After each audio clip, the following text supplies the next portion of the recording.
জাহানারা আলমের তোলা যৌন হয়রানির অভিযোগে একটি স্বাধীন তদন্ত কমিটির দাবি তুলেছেন তামিম ইকবাল। জাতীয় ক্রীড়া পরিষদ কিংবা সরকারি পর্যায় থেকে এই বিষয়টি খতিয়ে দেখার অনুরোধ করেছেন তামিম। আর এই বিষয়টি বিসিবির হস্তক্ষেপ মুক্ত চান তিনি। আরেক সাবেক ক্যাপ্টেন মাশরাফির আশা প্রভাব মুক্ত থেকেই এই ঘটনা তদন্ত করবে বিসিবি।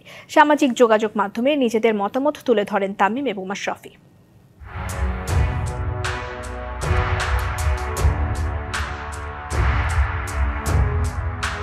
জাতীয় নারী ক্রিকেট দলের সাবেক অধিনায়ক জাহানারা আলমের গুরুতর অভিযোগে তোলপাড় ক্রিকেট পাড়া। এই পেসারের আঙুল আরেক সাবেক পেসার ও নারী ক্রিকেট দলের নির্বাচক মঞ্জুরুল ইসলামের দিকে। জাহানারার যৌন হয়রানির মতো সংবেদনশীল ও গুরুতর অভিযোগে নড়েচড়ে বসেছে ক্রিকেট বোর্ড। এরই মধ্যে তদন্ত কমিটি গঠন করেছে বোর্ড। 15 কার্যদিবসের মধ্যে প্রতিবেদন জমা দেওয়ার নির্দেশনাও আছে সেই কমিটির। অভিযোগ প্রমাণিত হলে কঠোর শাস্তির আশ্বাসও দেওয়া হয়েছে বোর্ড থেকে। কোয়াবের পর এবার ক্রিকেটার জাহানারা আলমের পাশে তামিম ইকবাল ও মাশরাফি বিন মর্তুজা। সামাজিক মাধ্যমে দেয়া পোস্টে জাহানারার সবগুলো অভিযোগকে গুরুতর বলেছেন তামিম। শুধু ক্রিকেটার কিংবা ক্রীড়াবিদ নয়, কোনো নারীর সাথেই এমন আচরণ অগ্রহণযোগ্য বলে জানান তামিম।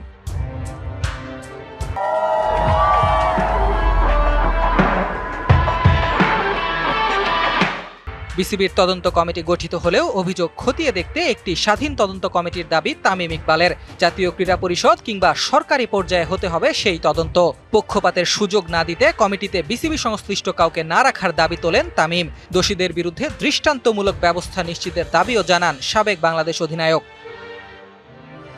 এদিকে বাংলাদেশের আরেক সাবেক অধিনায়ক মাশরাফির আশা প্রভাব মুক্ত থেকেই এই ঘটনার তদন্ত করবে বিসিবি। দায়ীদের বিরুদ্ধে উপযুক্ত ব্যবস্থাও নেবে বোর্ড। কদিন আগে জাতীয় দল নিয়ে জাহানারার অভিযোগ আমলেই নেয়নি বিসিবি। এর সমালোচনাও করেন তামিম। তার মতে একজন ক্রিকেটারের অভিযোগ অবশ্যই খতিয়ে দেখা উচিত।